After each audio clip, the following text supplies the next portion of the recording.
유신군의 국제정치 공개 강연을 시작하겠습니다. 네. 오늘도 이렇게 성황을 이루어 주셨습니다. 예. 아니 이제 연말이 되다 보니까 네. 우리 그 학자들 그 연구소 같은 데서 세미나가 많습니다. 그 이제 연말 그러니까 마치기도 하고 또 내년을 예측한다는 그런 세미나가 많은데 제가 그 트럼프 특수를 좀 타고 있습니다. 트럼프를 마쳤다고 그래가지고 내년에 뭐 트럼프가 어떻게 할 거냐가 다 제일 중요한 이슈가 되니까 그래서 뭐 여기저기 그 세미나에 자주 가는데 그 얘기하면서 야 그 학자들끼리 그 뭐 그냥 그 학생들이 없이 순수히 학자들만 모여서 하는 세미나인데 논점이 아주 심각하고 정말 싸움이라도 할 것 같은 그런 분위기를 많이 봤습니다. 뭐 워낙 생각이 보통 틀리는 게 아니니까. 그래서 내가 오늘 우리 아까 장 박사가 오늘은 뭘 할까요 그러길래 그 내가 최근에 세미나 같은 데 다니면서 나도 발표하고 또 옆에 있는 사람 발표하는 것도 듣고 서로 이제 토론하고 이러는 과정에서 세상 보는 관점이 이렇게 틀릴 수도 있다. 그리고 어떻게 보는 것이 정확한 거냐 하는 그런 얘기를 좀 했으면 좋겠다는 그 말씀을 드렸습니다. 그래서 오늘 그런 얘기를 한번 해볼게요. 제가 이제 네, 그래서 오늘의 주제는 정확한 용어를 사용하자. 정확한 용어를 사용하라. 뭐 이런 얘기입니다. 국제 정치도 이게 학문이 되고 또 논쟁이 되려면은 그 정확한 얘기를 해야 됩니다. 내가 뭐라고 얘기를 했는데 내가 예를 들어서 X라고 얘기를 했는데 다른 사람이 그것을 X라고 인식을 못하면 논쟁이 되지가 않습니다. 그러니까 적어도 우리가 이제 이 벽돌 가지고 건물을 쌓는데 그래도 같은 얘기하는 사람은 같은 벽돌을 가지고 있어야지 어떤 사람은 뭐 네모로 된 벽돌을 가지고 있는데 어떤 사람은 동그란 거 들고 있다 그러면 이게 도무지 쌓아지지도 않고 논쟁이 되질 않는 것이죠. 바로 그런 문제에 대해서 잠깐 얘기를 하겠습니다. 제가 국방부 어떤 세미나 갔더니 그 사드 문제를 재검토해야 된다라고 어떤 학자가 얘기하더라고요. 그래서 내가 분명하게 말하세요. 사드 배치하지 말아야 된다고 말하세요. 지금 갖다 놓기로 했는데 재검토한다는 건 뭡니까? 갖다 놓기로 했는데 재검토하는 건 뭐예요? 갖다 놓지 말자. 갖다 놓는 것을 이제 물리자 하는 얘기죠. 네. 근데 그걸 재검토하자 그러면 틀린 말이 되는 것이죠. 왜 그렇게 애매하게 말씀하세요? 갖다 놓지 말아야 된다라고 말씀하시는 거랑 똑같은 얘기를 그런 거가 이제 아주 참 애매한 논쟁이 되는 겁니다. 뭐 재검토하자. 그리고 우리가 너무 엉벙덩벙 갖다 놓은 거 아니냐라는 의미에서 자기는 사드를 찬성하는데 너무나 엉벙덩벙 빨리 갖다 놓은 거 아니냐 하는 그런 의미라서 그것도 엉벙덩벙 빨리 갖다 놓은 건지 너무 늦게 갖다 놓는 건지 어떻게 우리가 알 수 있어요? 라고 제가 얘기했습니다. 너무 늦게 갖다 놓은 거일 수도 있거든요. 미국 측에서는 왜 아직도 결정을 못하니 그랬단 말이죠. 그러니까 미국이 보기엔 너무 늦은 거예요. 그런데 그게 빨리 갖다 놨으니까 다시 그분이 그렇게 얘기를 하더라고. 자기는 반대는 아니래요. 반대는 아닌데 너무 우리가 그냥 급히 갖다 놓은 거 아니냐. 그래서 급히 갖다 놓은 게 아니라 너무 늦게 갖다 놓은 거라고 볼 수도 있겠죠. 그래서 그런 건 이제 논쟁이 참 애매하는 겁니다. 그분이 뭐 늦냐 빠르냐는 얘기를 하셨다니까 너무 늦게 실현된 정의는 정의가 아니다라는 얘기도 있습니다. 아 그렇습니까? 네. 그 아주 중요한 얘기네. 네. 예. 제가 또 지금 제가 그 쓰는 책에다가 앞에 한 원고지 한 10대장을 이 얘기를 썼어요. 제가 벌써 한 10년 안 되고 한 6, 7년은 됐는데 어느 세미나에서 미국의 국력에 대해서 발표를 하는데 그 사회를 보시는 분이 저보다 뭐 한참 선배입니다. 지금 뭐 80 넘으셔서 돌아가셨는데 그분이 계속 머리를 좌우로 이렇게 흔들면서 네가 말하는 거 좀 틀리는 것 같다 하고서 그런데 제가 이제 발표를 다 한 다음에 또 뭐 토론도 이제 왔다 갔다 한 다음에 그 사회를 보는 뭐 저희 대선배님이 이 박사 미국 말이요 옛날에 정말 강했습니다. 지금 그렇게 강하지 않아요. 라고 말씀을 하시더라고요.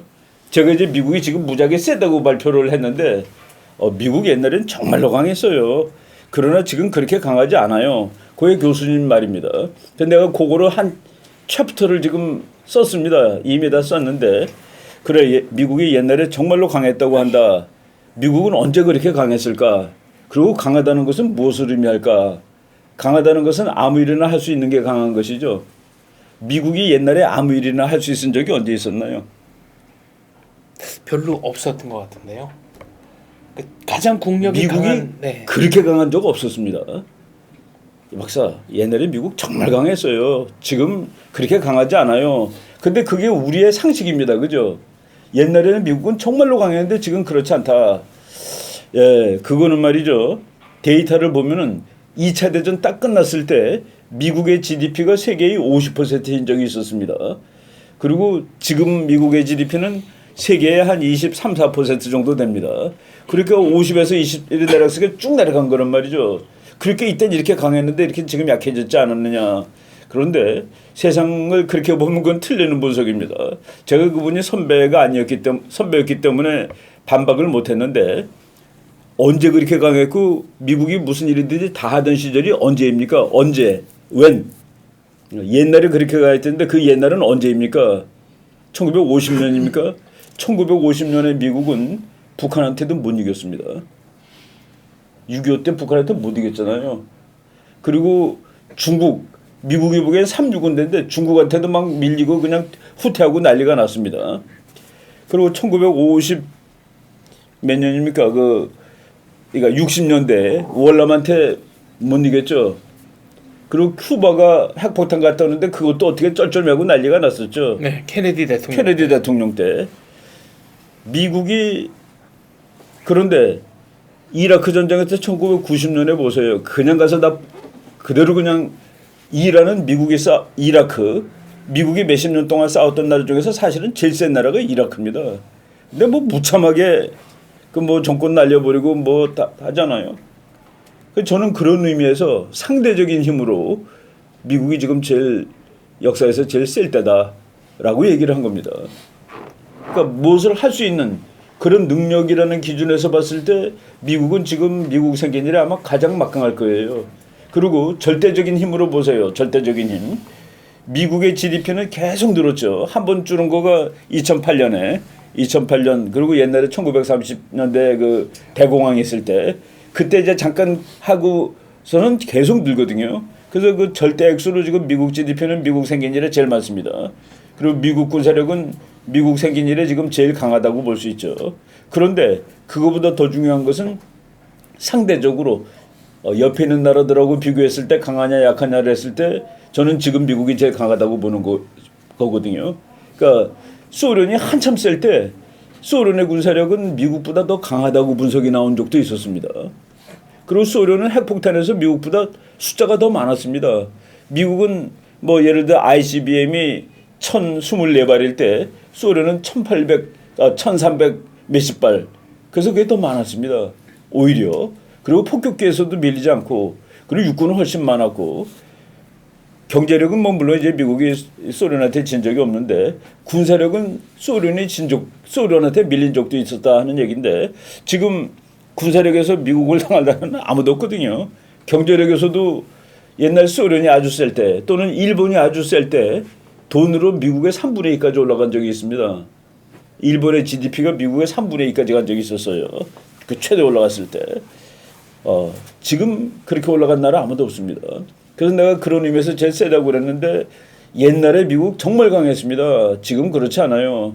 옛날에 1976년에 혹시 여러분들 도끼 사건 우리 이 선생님은 기억하실 거다. 8.18 도끼 만행 사건. 네. 저 황당한 사건이 있었습니다.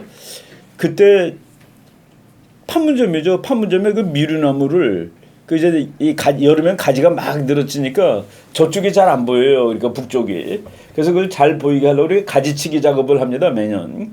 그 한국 노동자들이 하는 거죠. 그리고 이제 미군은 그 판문점이니까 미군 장교들이 거기서 이제 그 감독 감시를 하는 겁니다. 근데 그 북한군이 뭐 미군 뭐 죽이려고 온 것이죠.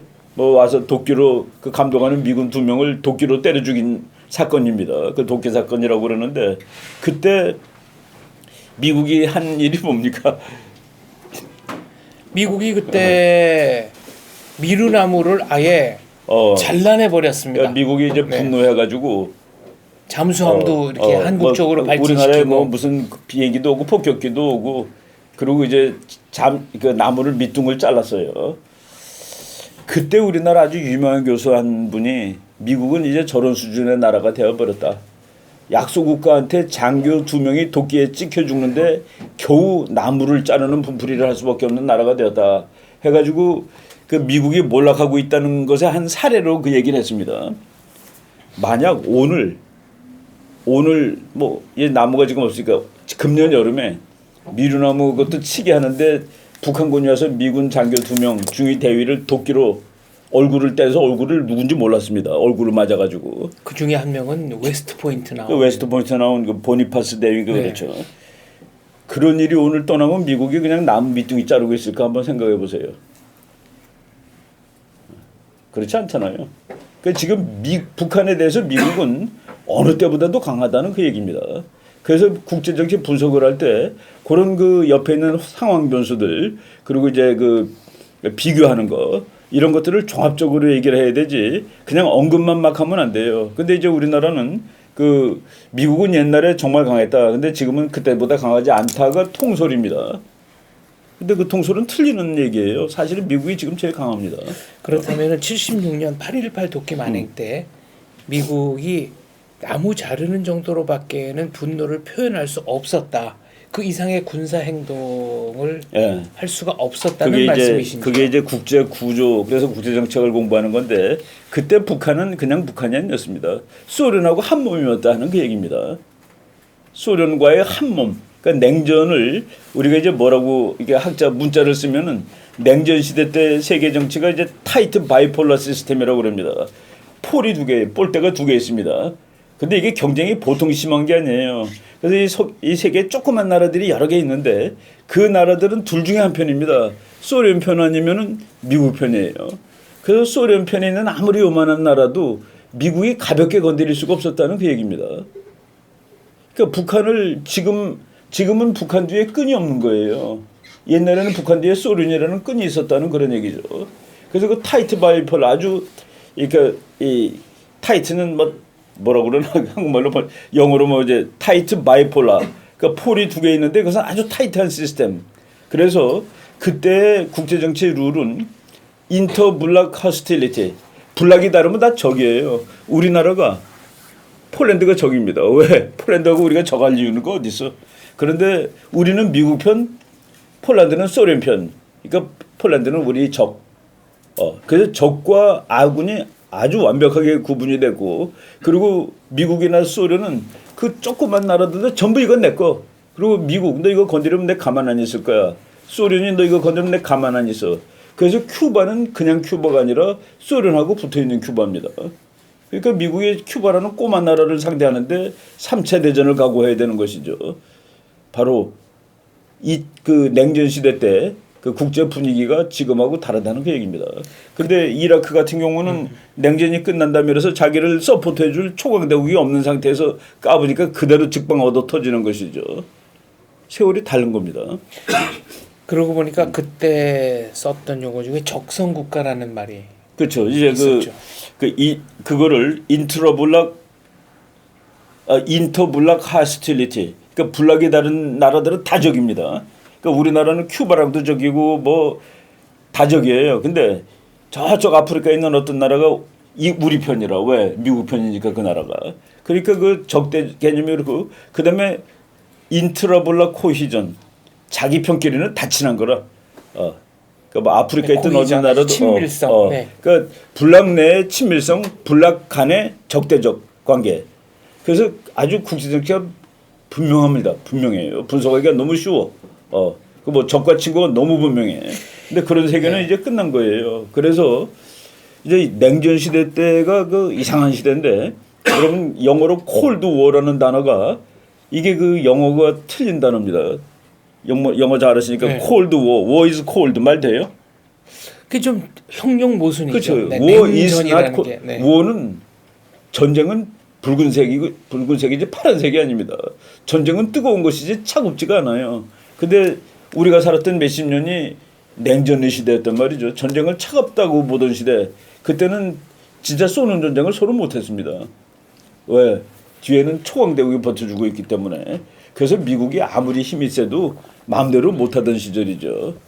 상대적으로 그래서 할 일이 많지 않았던 그런 시절입니다.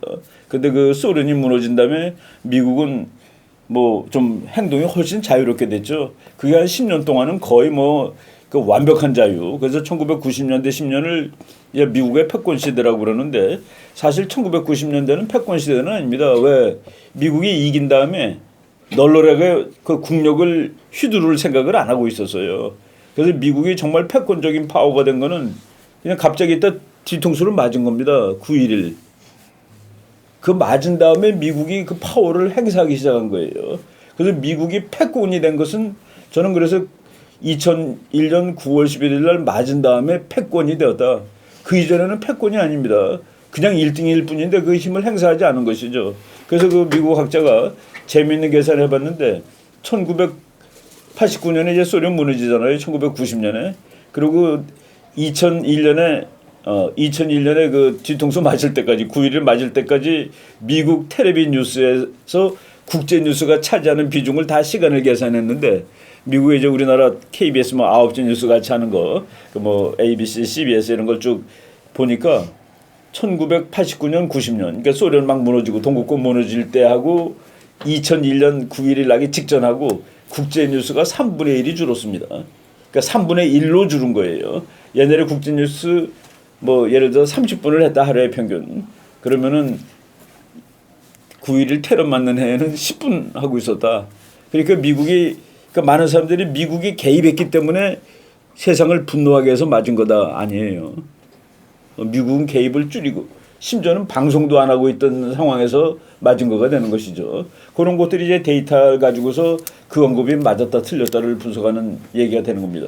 그러니까 미국이 전 세계 문제에 막 노골적으로 개입하고 그 험한 힘을 막 활용을 해서 이 제3세계라든가 아랍 사람들이 분노했기 때문에 9.11이 났다는 것은 데이터상으로 보면은 오류다 하는 그런 얘기죠. 왜? 개입을 줄이고 있었으니까. 그래서 그 어떤 용어를 정의할 때 우리가 그 행태 이런 것도 봐야 됩니다.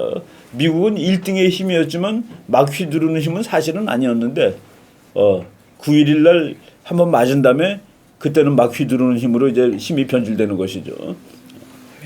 적성국가 얘기 나온 김에 한 말씀만 더 드리자면은 저는 어려서 뭐 폴란드, 헝가리 국기가 어떻게 생겼는지를 몰랐습니다. 그렇죠. 그러니까 적성국가 국기라는 거는 적국이니까 사전에도 나오면 안 되는 거고.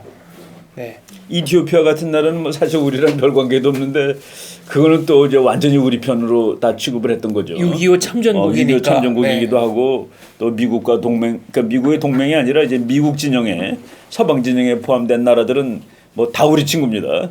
그리고 또 저쪽에 있는 건 다 또 우리 적이고. 네, 지금 바른 용어, 정확한 용어 사용에 대해서 말씀하셨는데 최근에 나온 또 논의 중에 하나는 그러니까 이충근 박사님께서 조금 그 분개하실 만한 발언으로는 남진아해 문제는 대한민국과 관계없는 여회의 일이기 때문에 과도한 입장 표명을 삼가하는 것이 국익에 도움이 된다. 이런 표현입니다. 그 정치가들이 하는 얘기 들으셨죠? 거기 왜 우리가 가냐? 거기 왜 우리가 가? 그러니까 미국이 지금 남진아에서 이렇게 이 포트롤을 작년에만 700회 이상 했다고 나왔습니다. 근데 그 포트롤 하는데 미국이 혼자 하기보다도 자꾸 다른 나라랑 같이 하기를 원해요. 그런데 이제 700회 중에서 그 중국이 영해라고 그런 데는 4번 들어갔습니다. 근데 이제 영해라고 그런데 4번 들어갔는데 미국이 우리한테는 거기를 들어가자는 얘기는 사실은 안 하고 그 너네 해군도 한번 이렇게 지나가 주라 옆에 그 공해로 그러니까 이제 무슨 그 심각한 데가 아니라 근데 그거를 지금 한국이 좀 이렇게 미적미적하는 것 같아요. 근데 일본은 하고 있고 그리고 일본은 심지어 그 아베가 그 프리덤 오브 내비게이션 오퍼레이션이라고 해가지고 그거는 항해 자유작전. 항해 자유작전인데 그건 그냥 가는 게 아니라 중국이 영해라고 선언한 데 들어가는 겁니다. 그런데 인공섬은 영해를 못 갖게 돼 있어요. 국제법적으로. 그러니까 인공섬인데도 중국이 여기 영해야라고 했으니까 그거는 사실은 불법입니다. 그러니까 미국이 거기 막 다니는 것이 항해의 자유작전이라고 이름을 하고 다니는데 거기에 지금 일본도 아직 가진 않았는데 가겠다라고 이제 같이 갈 수 있다라고 얘기를 했고 호주는 비행기가 날랐습니다. 그걸로. 그런데 우리는 그 영해는 아니고 공해를 하는데 그걸 못 하는데 그걸 왜 우리가 해야 되느냐라고 주장하는 학자들이 있더라고요. 그거 왜 하느냐? 바다는 이어져 있는 곳입니다. 바다는 이어져 있어요. 그게 서해물하고 같은 물이에요. 동해물하고도 다 이어져 있고 동해나 서해에서 말썽이 생겼을 때 우리가 지금 미국이 가자는데 가주면은 동해 서해에 말썽겼을 때 미국이 와줍니다. 그런데 미국이 하자는데 우리가 우리 일 아니라고 안 가주면은 이호도에서 일 났을 때 미국이 우리 일 아니라고 안 올 수도 있습니다. 그래서 하는 것이죠. 그리고 그렇게 얘기하는 거는 뭐 우리가 좀 더 너무 처절한 얘기를 드는 것이지만은 남진해 자체가 우리의 백길입니다. 우리 먹고 사는 길이에요. 특히 이제 우리의 석유가 전부 말레카 해협을 통해서 남진해로 오거든요. 그거가 거기서 이제 싸움이 나거나 그러면은 그 길이 위험해집니다. 이렇게 돌아와야 되고 돌아오려면 시간도 걸리고 또 가격 비싸지고 회수 줄어들고 그래서 우리나라 경제가 그대로 그 피해를 당하는 거거든요. 그래서 그것을 사전에 미연에 방지하기 위해서 그 사전 억제하는 장치로 이제 그런 것들을 하는데 거기에 그런 의미에서 가야 되는 것이죠. 그걸 더 나가서 어떤 사람이 그래요. 그 전문가가 이호도 같은데 왜 우리가 말썽을 만드느냐 그러더라고요. 이호도라는 것은 그 제주도에서 한 뭐 100몇십 킬로 나가면 있는 섬인데 섬도 아니에요. 물 속에 있으니까. 그래서 그거를 국제법적으로 수중암초라고 그럽니다. 근데 그 이호도가 물에서 4m 밑에 있어요. 그래서 파도가 세게 치는 날은 보입니다. 그리고 위에서 보면은 막 그 물결 때문에 물결이 하얘져요. 그 이제 바다 밑에 4m 밑에 그 삐죽한 뽕우리가 하나 있으니까 바다에 보면은 그래서 그것을 파랑도라는 옛날 말로 파랑도입니다. 지금 이제 이호도인데 그 파랑이 보인다 이거지. 그 물결이 그게 이제 제주도 어민들의 그 전설의 섬입니다. 근데 그 전설은 슬퍼요. 이호도를 본 어부들은 죽는다는 전설이 있습니다. 그러니까 왜 그러냐면 4m 밑에 있는 섬이 보이니까 그 기후가 아주 나쁜 날이 이제 태풍 부는 날. 그러니까 그거 본 사람은 그 이호도 가서 죽었다는. 네. 근데 그래서 그게 우리 겁니다. 그런 전설이 우리한테 있으니까. 근데 섬도 아닌 걸 가지고 뭘 그러세요 그러는데 아닙니다. 그 영역입니다. 영역. 영토는 분명히 아니에요. 그 법적으로 영토는 아니지만 그는 우리의 전략적인 영역이라는 개념이 있는 것이죠. 우리 어렸을 때 친구들하고 옆에 싸우면은 곱돌로 땅바닥에 거놓고 너 이제 우리 집 앞에 지날 때 이 땅 밟고 가지 마 그러면은 웃으시는 분은 이제 좀 옛날 사람들이야. 요새 애들은 네. 아파트 사니까 그걸 모르죠. 옛날에 우리 시골에 있을 때는 테리토리. 네, 그게 영역. 테리토리입니다. 네. 옆집에 놈하고 싸우면은 화나면 그날 그 뭐가 마당 거놓고 너 이제 우리 집 지날 때 저 돌아가. 그럼 또 돌아가요. 괜히 건드려가지고 뭐 그럴 필요 없잖아요. 뭐 저 책상에다 이렇게 선 거놓고 그치. 넘어오지 말라고. 옆에 짝 틀리면 딱 거놓고 너 여기 오면은 내 가만히 있을까 그러면 또 건너오지 않죠. 바로 국가들이 그 영역이라는 게 있는 겁니다. 전략 영역. 그리고 그 영역은 중요한 데가 있을 수 있는 것이죠. 그래서 그 이호도 같은 거를 섬은 아닌데 우리가 그 영역으로 확보를 해두는 겁니다. 그게 이제 제주도에서 그 우리 배가 밑으로 내려갈 때 또는 올 때 그게 우리의 영역이면은 아까 곱돌로 땅바닥 꺼놓고 너 일로 지나가지 마라 했듯이 그렇게 그 안전 영역으로 그 활용할 수가 있는 것이죠. 또 우리가 그걸 안 했으면 중국이 안 할 거냐? 아니죠. 중국도 그 영역을 자기네가 확보를 하게 되면은 훨씬 유리하게 바다의 전략적인 지역을 차지하게 되는 겁니다. 그래서 그것은 영토 문제는 아니지만은 주권 문제가 될 수 있어요. 주권. 그리고 왜 이호도가 왜 중요하냐?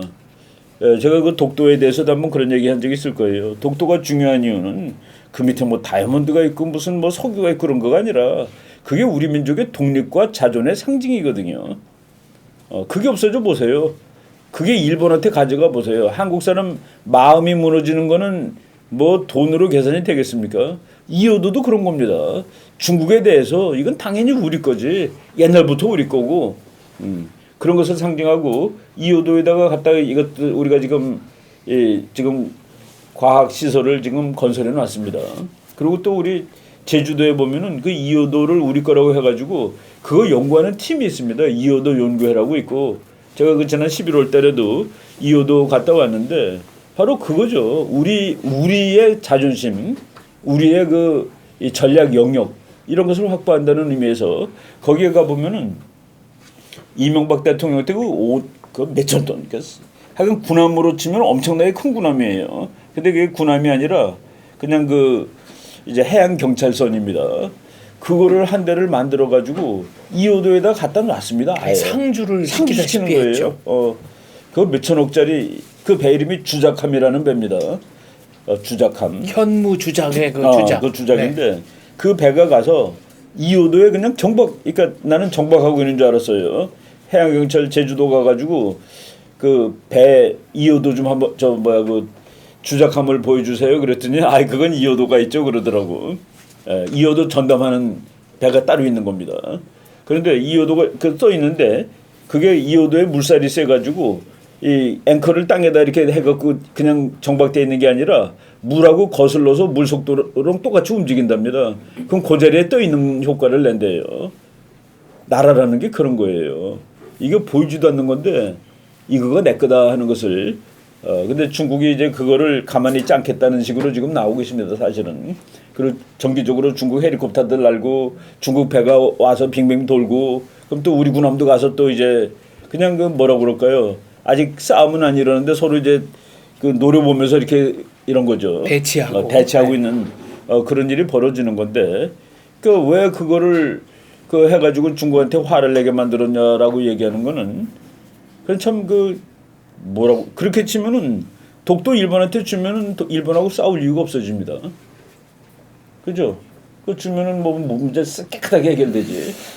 냉정하게 현실을 짚는다면 미국의 도움 없이는 한국은 중국과 뭐 해군, 육군, 공군 뭐 전력만 갖고는 상대를 할 수가 없고 일본한테도 사실은 뭐 해군 그러니까 이제 그게 이제 그 뭐 우리가 논리에 얘기를 하는 건데 작은 나라가 센 나라하고 구사력 다 치면은 상대가 안 되죠. 그런데 어떤 한 군데에 집중할 수가 있기 때문에 그래서 우리가 그걸 안 뺏길 수가 있습니다. 중국이 우리를 예를 들어서 뭐 중국 얘기하지 뭐 일본이 독도를 가져가는데 드는 코스트가 100이면 가져갈 것 같다. 쌈이라도 해서. 그럼 우리가 그 코스트를 200으로 올려주면은 가지러 오지 않습니다. 그러니까 코스트를 일본 너 독도 갖고 싶냐? 뭐 갖고 가고 싶으면 갖고 가. 근데 네 코스트는 네가 계산하는 것보다 한 2배는 더 들 거야. 그러면 안 오는 거죠. 그런 식으로 그 어떤 부분적인 디터런스를 하는 겁니다. 그러니까 작은 나라가 큰 나라 전체하고 국력을 맞춰서는 못 싸우죠. 억지력을 가지면 된다. 그러니까 그 부분적인 억지력은 행사할 수가 있는 거죠. 너하고 그러니까 우리가 어떤 그 강대국하고 이슈 하나를 가지고서 싸울 때 이기기 위한 방법은 그 이슈의 값어치를 우리가 올려놓으면 되는 겁니다. 우리는 이거를 위해서는 뭐 피를 2말 쏟을 각오를 하고 있어 라고 하면은 큰 나라들이 못 건드리는 것이죠. 최근에 학술회의에서 나왔던 내용 중에 하나가 대한민국의 미래를 위해서는 중국 부상론에 대한 대비책을 마련해야 하는 그러니까 것인데 왜 이충근 박사님은 미국 얘기만 자꾸 하느냐는 것이죠. 내가 이제 어디 가면은 항상 그런 비판을 받습니다. 당신은 미국 통해서 뭔가를 다 할 수 있다고 보는 사람 같아. 그럼 나는 그 이승만 대통령 얘기를 하죠. 이승만 대통령이 그거를 사인해놓고 너무 감동을 받아서 국민 여러분들은 이것 때문에 누구 덕을 보게 될 것입니다라고 얘기를 했습니다. 한미 상호 방위 조약. 한미 상호 방위 조약인데 그것이 1953년 10월 1일 날 그 워싱턴에서 이제 미국 외무장관하고 우리나라 외무장관이 이제 사인을 했어요. 그런데 그 한미 방위 조약이 이제 진짜 효력을 발휘한 것은 그 다음에 11월 18일입니다. 왜 1년 17일이나 늦었을까? 그 맨 마지막 문장에 한미 방위 조약 맨 마지막 문장이 확 나가게 돼 있습니다. 6조인데 그 방위 조약 종이 한 장이에요. 6조에 뭐라고 써 있냐면은 이 방위 조약은 영원히 존재해야 한다. Should remain permanently. should는 뭐뭐 해야 한다. 뭐 remain permanently. 이거 좀 딱 찍고 그 다음에 and, or와 뭐 이런 말 아무 말도 없이 한 당사자가 상대방에게 통지하면 동맹의 종료를 통지하면 1년 후에 자동 종료된다. 종지된다라고 되어 있습니다. 한국말로. 그러니까 오늘 미국이 이유가 없어요. 한미동맹 이제 끝 하자 그러면 내년 12월 16일 날 저절로 끝나게 돼 있습니다. 묻거나 따지는 조항이 없습니다. 그렇게 돼 있는 걸 보고서 한국 그때 정부가 그리고 국회에서 이건 안 된다. 이건 미국이 언제든지 관둘 수 있기 때문에 이거 안 된다. 이걸 빼달라고 그러자. 그래서 국회에서 비준을 안 하고 버틴 겁니다. 한국 국회에서. 한국 국회에서. 네. 그래서 이제 결국은 이제 그거를 못했어요. 그래갖고 지금도 그 조항에 남아 있습니다. 그러니까 동맹을 포기하고 싶으면 어느 일방이든지 뭐 예를 들어 대한민국 국회가 그 동맹 포기합시다. 동맹 종료합시다. 그러면 미국에 의결해서 미국에다가 종료하자 그러면은 내년 그러니까 365일째 되는 날 없어진다는 그 얘기입니다. 그 이론상으로는 미국의 동의나 뭐 이런 걸 구할 필요 없이 한 일방이 통보하면 없어지는 건데 네. 그때 이제 우리는 미국이 통보할 거다. 우리는 통보할 이유가 없으니까 미국이 통보할 거다 해갖고 그걸 지어달라고 그러는데 그걸 미국은 왜 안 지어줬느냐. 그건 국제정치의 원칙이 어긋나기 때문에 영원한 동맹은 없잖아요. 영원한 친구, 영원한 적은 없거든요. 그래서 미국은 그 조항을 놓는 겁니다. 그거는 국제정치에 맞는 거죠. 그 들어가 있는 게. 그래서 그 이제 뭐 종료 시간을 명시한 조약은 아니지만은 종료를 원할 경우에 할 수 있게 만들어 놓은 그런 조약이죠. 그런데 지금 제가 그래서 아이가 뭐 미국과의 관계를 상당히 강조하는데 최근에 그 중국의 부상을 얘기하는 사람들이 중국을 통해서 우리의 중요한 일들을 할 수 있다라고 얘기하는데 저는 구조적으로 그것이 불가능하다라고 보는 편입니다. 그러니까 뭐냐면은 우리나라의 대전략이 뭡니까? 우리의 가장 좋은 꿈이 뭡니까? 통일하는 거죠. 통일하고 강대국이 되는 것인데 우리가 통일하고 강대국이 되는 이 우리의 꿈 이거를 중국은 못 들어준다는 그 얘기입니다. 왜 못 들어주느냐면은 그건 국제정치의 원칙이에요. 이웃에 힘센 나라 생기는 거 안 되는 거죠. 그거는 막아야 될 일입니다. 우리나라가 일본이 세지는 거 별로 안 좋잖아요. 그것도 막아야 될 일입니다. 사실은. 일본도 우리가 더 세지는 거 그렇단 말이죠.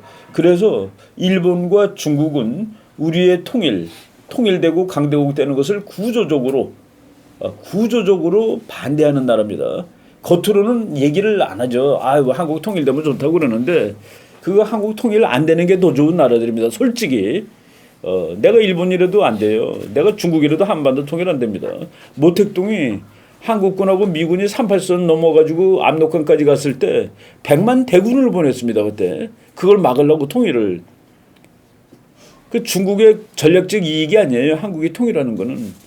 근데 미국도 뭐 한국이 통일하는 거가 전략적 이익이냐. 예, 미국은 전략적 이익입니다. 왜? 미국은 아시아를 지가 컨트롤해야 되는데 통일된 한반도가 있으면 아시아 컨트롤하기 아주 좋거든요. 그리고 국제정치 일반 이론상 통일된 한반도는 중국 편이나 일본 편은 못 되잖아요. 그죠? 그 지정학적으로 우리가 일본 편, 중국 편이 되긴 아주 난감합니다. 그러니까 그건 거의 자동적으로 미국 편이 되는데 통일된 큼직한 대한민국을 미국이 자기 친구로 삼았을 때 아시아를 통치하기가 너무 쉬워진다는 그 얘기입니다. 컨트롤링 아시아를 지배하기에 너무 좋은 거예요. 그래서 미국의 전략적 이익, 구조적 이익하고 한반도 통일은 맞는 겁니다. 그러니까 그런 의미에서 우리가 잘해야 될 거 중국한테는 설득을 하는데 그거는 조그만 문제들은 설득이 돼요. 근데 우리의 가장 큰 문제 통일, 강대국 우리가 통일돼서 잘 사는 나라가 되는 거 우리가 통일되면은 중국은 만주가 어떻게 될지 두려워하는 겁니다.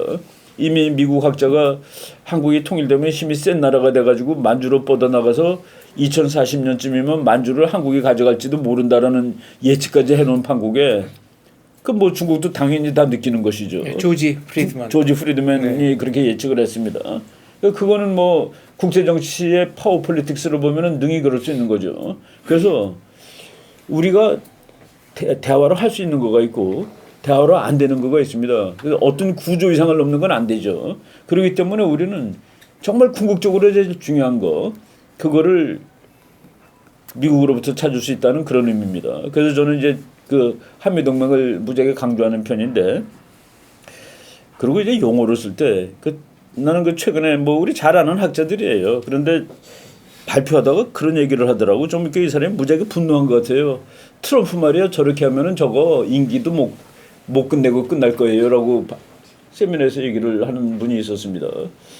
그 제가 좀 어이가 없어서 아니 트럼프가 대통령이 되는 거 예측도 못하신 분이 아직 임기 시작도 안 하는데 중간에 끊는다는 얘기를 어떻게 할 수 있어요? 그건 너무 좀 그런 거 아닌가요? 그랬죠. 그랬더니 뭐 좀 양보를 하더라고요. 그렇지만은 뭐 정치가 다 이렇게 경영학 가지고는 안 되는 거고. 이 사람이 경영학만 가지고 정치합니까? 지금 다 장군들 가지고 국가안보하고 또 끝내주는 뭐 그거에 들어가는 그 젊진 않지만 어떤 그 폭스뉴스에서 매일 나와서 하던 그 여자 아주 그 괜찮은 분이 있는데 그 사람 뭐 국제정치학 박사입니다. 다 그런 사람들 데리고 하는 것이지 뭐 자기 혼자 다 하는 것도 아니죠. 그런 식으로 얘기를 해요. 그러더니 또 갑자기 있다가 우리가 이제 이게 왜 중요하냐면은 줄 쓸 때 필요합니다. 줄 쓸 때 어느 줄에 서야 되느냐는 다른 나라의 힘을 분석하고 하는 거거든요. 그래서 그 국력을 분석하는데 제가 이제 이거 미국의 그 국력을 중국이 따라가기 힘들다고 얘기를 이렇게 했더니만은 중국 학자들이 미국 학자보다 하나도 못하지 않다는 거예요. 과학자들이. 그래서 그거는 증명을 해야 되죠. 저는 뭐 그 반박은 안 했습니다. 뭐 우리가 학자들끼리 서로 얼굴 붉힐 필요 없으니까. 지금 만약 반박하려면 그럼 왜 중국 사람은 노벨상 못 받아요? 왜 중국은 노벨상 과학상 다 미국이 쓸어가요?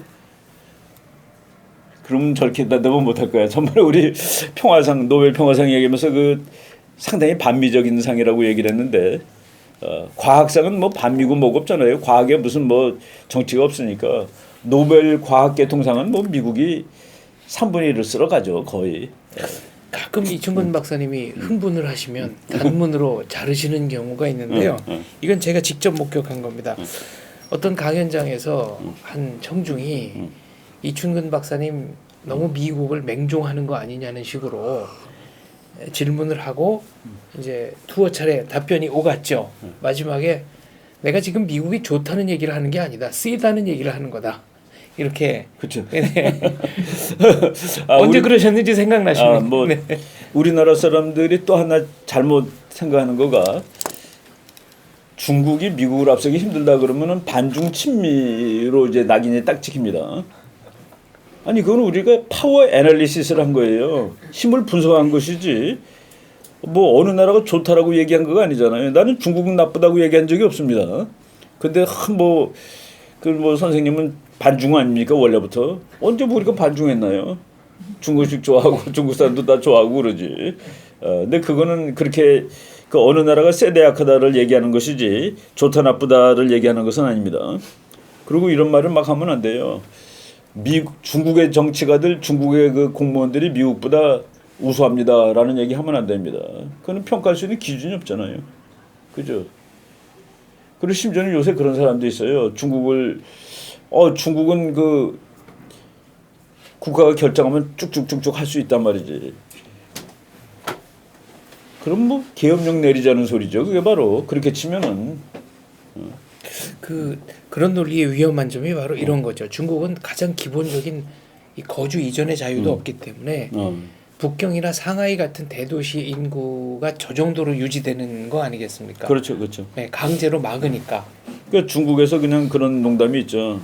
우리 그 인터넷 그 뭐 구글 같은데 들어가가지고 우리 뭐 12월 19일 날 광화문에서 만나자 모이자 그러면 즉석에서 경찰이 와서 잡아간다고 그렇게 치는 사람. 모이는 거는 무조건 안 되니까 그 정도로 인터넷까지 다 그걸 하는 얘기입니다. 제가 어제 그 재미있는 얘기들 몇 개 들었는데 그거 잠깐 말씀드릴게요. 네. 내가 어제 그 국가정보학회가 이제 연말 뭐 이렇게 학회장도 뽑고 뭐 그러는데 저는 뭐 정보학회 소속 학자는 아닌데 와서 그 하나 발표하라고 그랬는데 그냥 다른 사람이 하는 거를 들었습니다. 그 아주 자료가 좋은 자료이기 때문에 북한이 사이버 전쟁 능력, 그러니까 그 컴퓨터 가지고 싸울 수 있는 능력이 세계 3위입니다. 1등이 미국, 2등이 중국, 3등을 북한으로 치는데 북한 최고 사령부 산하 7개 조직에 전문 해커가 1,700명이 있답니다. 지금 현재 전문 해커가 1,700명. 그리고 1,700명을 보조해주는 보조 해커가 4,200명. 그래서 이 중에서 1,100명은 해외에서 활동하고 있다. 이제 그러니까 우리나라 정보기관, 그러니까 정보학회니까 그거 아주 잘하는 분들 많더라고요. 그 한 분이 발표하시는 걸 봤습니다. 그리고 북한이 한국을, 대한민국에 대해서 하루 평균 20번 해킹을 한대요. 20번 해킹을 하고 마음만 먹으면은 뭐 막말로 공항 해킹하면은 비행기 떴다 내렸다 할 때 받을 수도 있습니다. 이 20번 해킹이라는 건 개인적인 해킹이 아니라 그렇죠. 국가 전체 전산망을 그렇죠. 향한 그렇죠. 공격을 그렇죠. 얘기하는 거겠죠. 그러니까 지금 이 해킹만 막으면은 이 시스템이 무너질 수도 있는 거예요. 그러니까 뭐 은행 같은 거 한번 은행이 한번 맞은 적이 있었죠. 네, 그리고 농협 전산망도 한번. 서울 시내 뭐 네. 지하철 같은 거 하면은 가다 봤습니다. 그 해킹해가지고 프로그램 바꿔놓으면은 재미있는 얘기 들었는데 미국이 말이죠. 러시아한테 러시아의 송유관에 뭐 쓰는 이 컴퓨터 시스템을 팔았는데 오작동하는 걸 일부러 팔았대요. 오작동하는 걸 팔아가지고 그놈을 갖다 놨는데 그래서 불이 나버린 겁니다. 그 송유관에서 80몇 년에 레이건 대통령이 있을 때 네. 대통령이 그렇게 하라고 허락을 해가지고 이게 세상 그러니까 다른 나라 비행기 같은 거 사올 때서 잘 사와야 돼. 잘못하면 날다가 떨어지는 거 팔면은 큰일 나는 거죠. 그래서 노동당 통일전선부 통전부라고 그러죠. 그 안에 사이버 전담 부대가 있는데 여기에서 인터넷 사이트를 140개 정도 운영한다 칩니다. 거기 우리 제일 다 아는 거가 우리 민족끼리 뭐 이런 거 다 아는 거죠.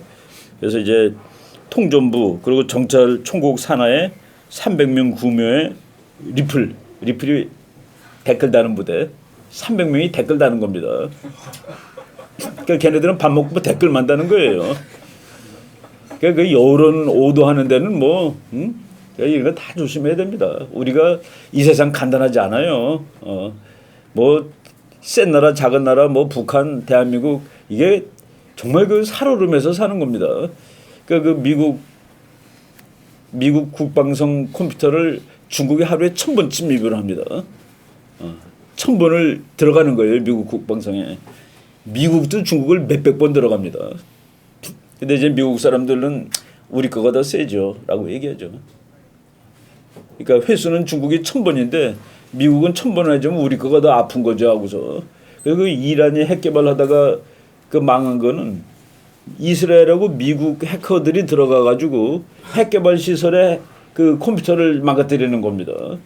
이런 식으로 지금 세계 전쟁이 달라지는데 그래서 북한 같은 어떻게 보면 허접한 나라가 이걸 가지고 싸움할 수 있는 그런 상황이 된 것입니다. 그래서 300명 규모의 리플 부대를 별도 운영하고 있다. 그래서 한국의 정치, 경제, 사회 및 언론에 뭐 그냥 개입하는 거죠. 아주 개입하기 아주 쉽습니다.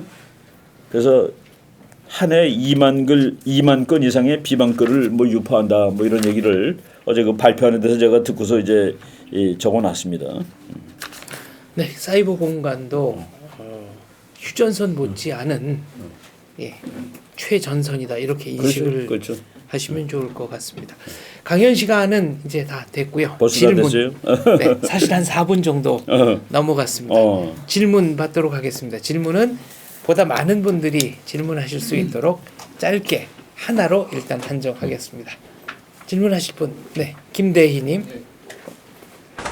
한 얘기하시다 갑자기 떠오른 질문이 하나 있습니다. 제가 예전에 김대중 대통령 회고록 한번 읽어봤던 적이 있습니다. 예. 근데 거기서 6.15 남북 정상 때 두 사람 두 분이 만나가지고 하신 말씀이 주한미군 통일되면 주한미군 어떻게 할 것이냐라는 얘기가 있었는데 그때 제가 그걸 보고 깜짝 놀랐습니다. 김정일이 하는 얘기가 주한미군 그래도 남아 있어야 된다. 네, 이런 얘기를 해가지고 갔던 사람들 다 깜짝 놀랐다고 이야기를 합니다. 근데 제가 알기로 독일이 통일됐을 때 동독에는 미군을 배치하지 않는 것으로 그렇게 합의를 됐었다고 이야기를 합니다. 근데 제 생각에 김정일도 모르지 않을 텐데 왜 그런 말을 한 것인지. 그거 이제 국제정책적으로 맞는 언급을 한 거예요. 그건 놀랄 것도 아니고 맞는 얘기를 한 겁니다. 통일된 한국은 정말 막말로 북한이 통일해도 그거는 중국 편이 아니고 일본 편도 아니고 미국 편으로 남습니다. 그게 이제 북한이 마지막으로 자기가 게임을 벌일 수 있다고 보는 거죠. 그게 통미봉남이라는 겁니다. 통미봉남. 예. 그래서 지금 내가 아까 구조적으로 미국은 한반도 통일에 대해서 구조적으로 찬성하는 거예요. 한반도가 통일된 이 나라는 이거 미국 편이에요. 그리고 2007년에 북한의 그 김계관일 거예요. 미국 가서 그 강연을 하다가 이런 말까지 했습니다. 이거는 진짜 알려진 얘기예요. 미국 이거 하나는 걱정하지 마시오. 당신네들이 중국하고 전쟁을 일으키면 우리는 당신네 편이야. 미국 편이야. 그러니까 호지명이가 통일한 다음에 공산주의로 참 겉으로는 못했는데 속으로는 무지무지하게 친미를 하고 싶었던 겁니다. 그리고 지금 세계적인 친미 국가가 월남이죠. 그래도 아직도 공산주의입니다. 그 간판은. 그 지정학이 이념보다 더 무서운 것이죠. 호지미형은 생전에 나는 월남의 미국 같은 나라를 만드는 게 그게 꿈이었다라고 평생의 얘기를 했고. 꿈이었다라는 얘기도 했습니다. 그리고 최근에 월남 사람들이 그런데요. 미국하고 30년 동안 적 하느라고 다 망했다고 우리가. 그게 이제 지정학입니다. 거리. 김정일이가 그 얘기를 했다는 것은 미국한테 보여주는 것이죠. 김일성이가 한 말 중에는 그런 말이 있습니다. 중국은 배반자 우리의 적. 김일성 이거 한 말입니다. 중국은 배반자 우리의 적. 그거를 김정은이가 북한 육군사관학교에다가 갖다가 걸어놓고 몇 달씩. 그리고 미국은 인공위성에서 다 그 사진 찍고 있고 그런 겁니다. 아 그런 얘기도 했네요. 김일성이 한 얘기 중에는 일본과 중국은 100년 숙적. 일본은 100년 숙적, 중국은 1000년 숙적. 네. 그거 요 얼마 전에 북한 사람들이 우리 여기 베나 TV로 이메일을 보내가지고 그걸 하나 설명해 달라고 그러면서 이제 글을 써서 보냈는데 거기에 중국은 1000년 숙적, 일본은 100년 숙적이라고 지금 북한에서 얘기한다. 놀라운 얘기죠. 근데 그게 해외에 거주하고 있는 한 북한 사람이 이메일을 베나 TV 앞으로 보내왔습니다. 이춘근의 국제 정치에서 이런 문제를 좀 다뤄줬으면 좋겠다. 그 질문지를 보내와서 저희가 이번 주 12월 그러니까 금요일이죠. 12월 며칠이죠? 23일자 방송에 거기에 대한 답을 전달하도록 하겠습니다. 북한에서 흔히 쓰는 말입니다. 중국은 1000년 숙적, 일본은 100년 숙적. 그리고 작년에 우리 그 박근혜 대통령 중국 전승절에 갔을 때 북한은 최용해가 갔습니다. 최용해가 가는데 김정은이가 최용해한테 가서 중국 놈들에게 정확히 알려주고 와 역사가 달라졌다는 것을. 네, 저희에게 이메일을 보낸 북한 분께 말씀드립니다. 23일자 방송으로 저희가 준비를 했으니까요. 그 프로그램 보시고 또 다른 의문 사항이 있으면 이메일 그런 것까지 다 보내주십시오. 이기는 게 이기는 겁니다. 네. 그래서 국내 정치도 다 연계가 돼 있는 거예요. 그게 내가 그 독일이 통일된 다음에 일본에 있는 그 방위연구소 세미나를 가가지고 그때 제가 이제 세종연구소 연구위원일 때입니다. 그때 그 독일 학자랑 이제 그 같이 발표를 했는데 쉬는 시간에 참 너는 독일 그 통일해서 좋겠다. 그게 94년도에 그러니까 통일하고 얼마 안 됐을 때입니다. 통일돼서 너무 좋겠다. 가장 그 감동을 받은 일이 뭐냐 그랬더니 그 친구가 감동받은 일은 아니고 내 옆방에서 평생 나랑 아주 친하던 연구위원이 동독 간첩이라고 밝혀진 일이지. 참 그 충격이죠, 충격. 간접 얘기라니까 그 동독의 유명한 그 피겨 스케이팅 스타 까타리나 비트네에 대한 사생활 감시한 자료가 공개가 됐는데 거기 보면은 어떤 남자가 그 남자 이름 신상 다 나옵니다. 몇 시에 방에 들어가서 뭐 7분 20초를 머문 뒤 나왔다. 뭐 이런 것까지 다 그러니까 사생활을 정말 적나라하게 들여다보고 있었다는 거죠. 국제 정치는 그런 차원에서 007은 그건 아주 소프트한 이야기입니다. 실제에 비하면은. 네, 또 질문 받겠습니다. 질문해 주실 분. 네. 저는 그냥 네. 저 세종 연구소의 홍현익 박사님이 이제 만나러 갑니다. 그 텔레비전에 나오셔서 북미 정상회담이죠. 김정은 트럼프 정상회담이 60% 이상 확률이 있다고 하는데 저는 그 박사님보다는 오히려 이 박사님의 전망이 더 신뢰가 갔거든요. 이거는 제가 인신공격은 아니고 분명히 말씀드리자면은 홍현익 박사님은 그 천안함 폭침 때 이게 북한의 소행이 아닐 수도 있다라는 발언을 하신 걸로 저는 기억을 하고 있습니다. 아니 뭐 여기 어떤 개인 뭐 다 우리 잘 아는 사람들이고 다 친구들인데 저는 이제 사실이 그렇다는 아니 그 얘기는 뭐 사실로 예. 얘기한 것이죠. 근데 뭐 그 분석의 가능성이 누가 높다 적다는 이런 건 알 수가 없어요. 또 미래 얘기고. 근데 이제 트럼프하고 그거 하기 전에 그냥 트럼프가 제일 가까이 두고 쓸 사람이 한 말 한마디 할게요. 존 플린, 마이크 플린, 국방부, 그러니까 그러니까 내셔널 시큐리티 어드바이저, 우리말로 하면은 국가안보 수석. 그 사람이 북한을 우선순위로 다루겠다. 그리고 북한 현 체제를 오래 존속시켜서는 안 된다. 네, 오래 존속시켜서는 안 된다라고 얘기를 했습니다. 그리고 12월 1일 날 그 미국 그 워싱턴에 가면 그 CSIS라는 아주 그 큰 연구소가 있습니다. 국제 전략 및 그러니까 Center for CS Strategic and International Studies라는 연구소가 있는데 거기에서 월터 샤프 대장이 발표를 했는데 뭐라고 발표했냐면은 북한의 대포동 미사일이 론치패드 이렇게 발사대 이렇게 거치가 돼 있을 때 앞으로 되게 되면은 가서 쏴버리라고 얘기를 했습니다. 그래서 왜 쏴버리라고 얘기를 했냐면은 이것이 북한은 분명히 새틀라이트라고 얘기를 할 텐데 인공위성이라고 얘기할 텐데 대포동 미사일일지 어떻게 알고 여기에 핵폭탄을 달았는지 어떻게 아느냐. 그래서 모르는 건 가서 부셔버리는 거다라고 얘기를 했죠. 그리고 또 최근에 아미티즈라는 사람은 뭐 이제 민간인인데 이 사람이 12월 5일 날 한 말입니다. 자기는 오랫동안 남들이 북한의 정권 교체를 얘기할 때 나는 그 정권 교체는 아니고 북한이 태도 변화를 하도록 유도를 하자라고 얘기해 왔던 사람이다. 그런데 지금 더 이상 그렇게 말할 수 없게 되었다.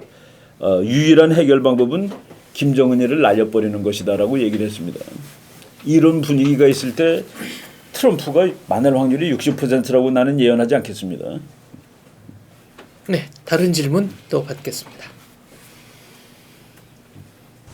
최악의 경우에 혹시 북한 핵을 미국이 용인할 수 있을까요? 최악의 경우 북한 핵을. 그러니까 북한의 핵이 미국 편의 것이 될 때 만약 상상력을 엄청나게 발동을 한다면은 그러니까 북한이 형님 나 오늘부터 형님 편할 거야. 근데 중국하고 맞짱을 떠줄게요. 라고 하면은 이게 뭐 만화적인 상상력이죠. 그래서 그 어떤 외교관이 정말 그 내가 아주 좋아하는 존경하는 외교관이 북한 핵 문제는 언제 끝나느냐? 미국이 끝났다고 선언하는 날 끝나는데 그날 북한의 핵이 있을 수도 있고 없을 수도 있답니다. 네. 진짜 간단한 질문인데 제가 지금 93년생 25살인데 제가 죽기 전에 통일을 보고 죽을 수 있을까요? 젊은 사람이 그러면 안 되죠.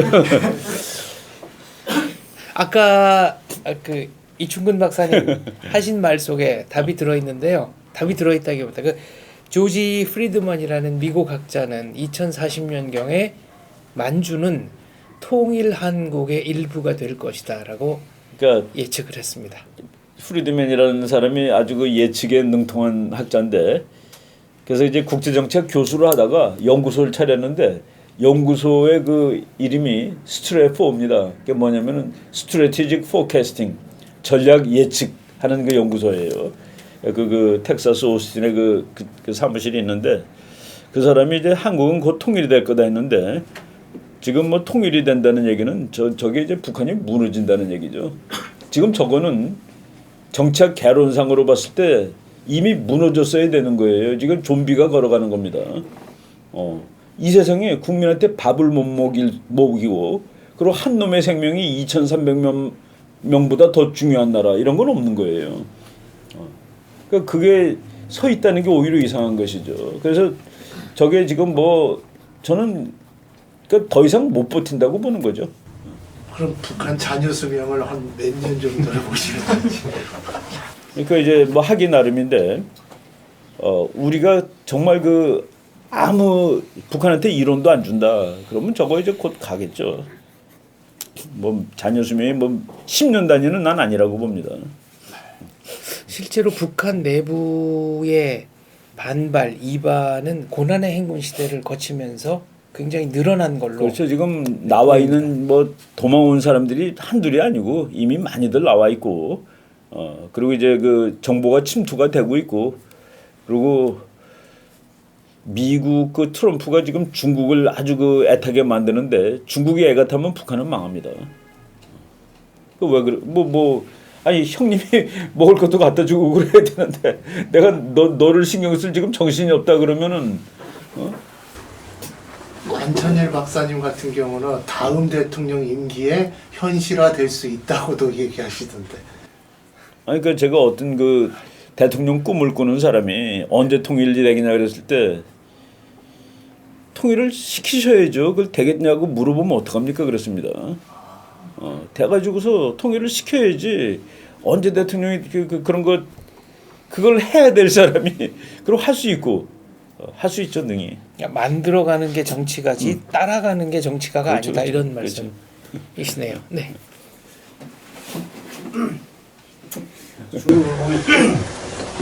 중국을 보면 우리나라 역사적으로 봤을 때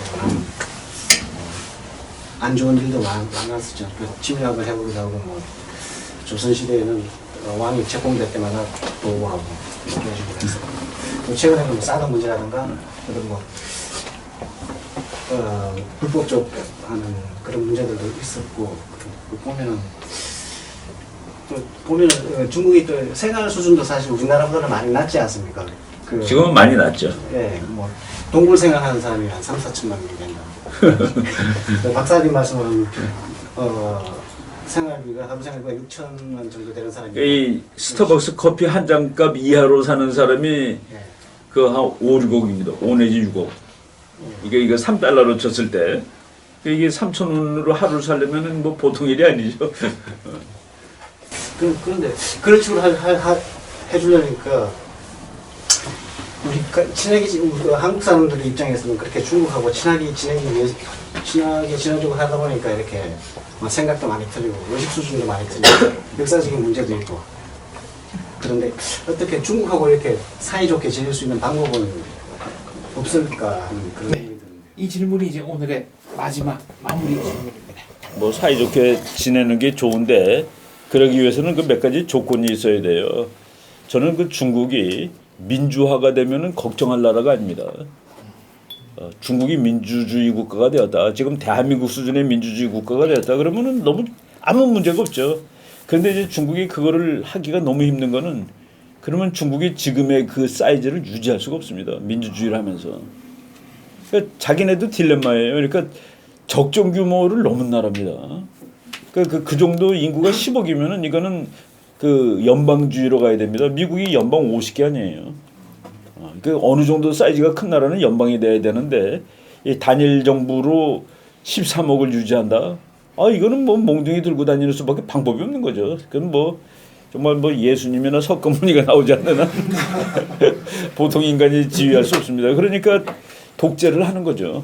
근데 이제 독재를 하다 보니까 그래서 그 최근에 국제정치학에 아주 유명한 이론이 데모크라틱 피스 티어리라는 이론이 있는데 그걸 저는 뭐 민주적 평화론이라고 번역을 했습니다만은 민주주의 국가끼리는 결코 싸운 적이 없어요. 역사 이래 싸운 적이 없습니다. 민주주의끼리는. 그러니까 민주주의가 싸움을 하지 않는다는 아니에요. 미국이 민주주의에 싸움 아주 자주 하잖아요. 그런데 지네들 민주주의끼리는 안 싸웠다라는 거가 국제정치학에서도 법칙이 돼버린 거예요. 아무리 찾아도 민주주의끼리 싸운 적은 없는 거라. 그러니까 중국이 민주주의 되면은 우리나라도 민주주의 국가고, 그럼 뭐 평화롭게 잘 지낼 수 있는 거죠. 그래서 그 조건이 형성되면은, 근데 이제 옛날에 많이 싸우는 거는 중국이 그 황제의 나라 아닙니까?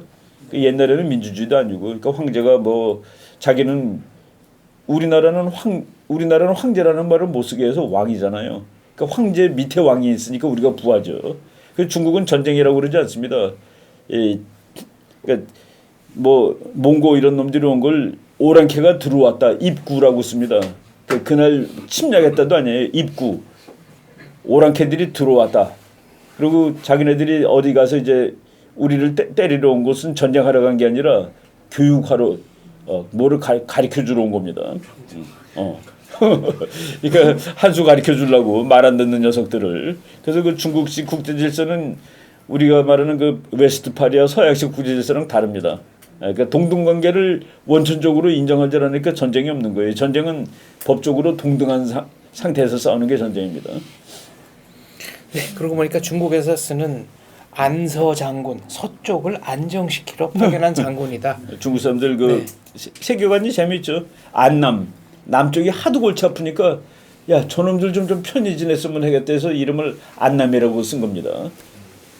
뭐 안동 그 중국 그 글자들 보면은 동이, 소융, 남만, 북적 해가지고 그 이 야만 족속들을 다 표시했는데 거기 그 동물을 상징하는 그 변수가 들어갑니다. 남만은 벌레 충자가 들어가요. 저건 벌레 같은 녀석들.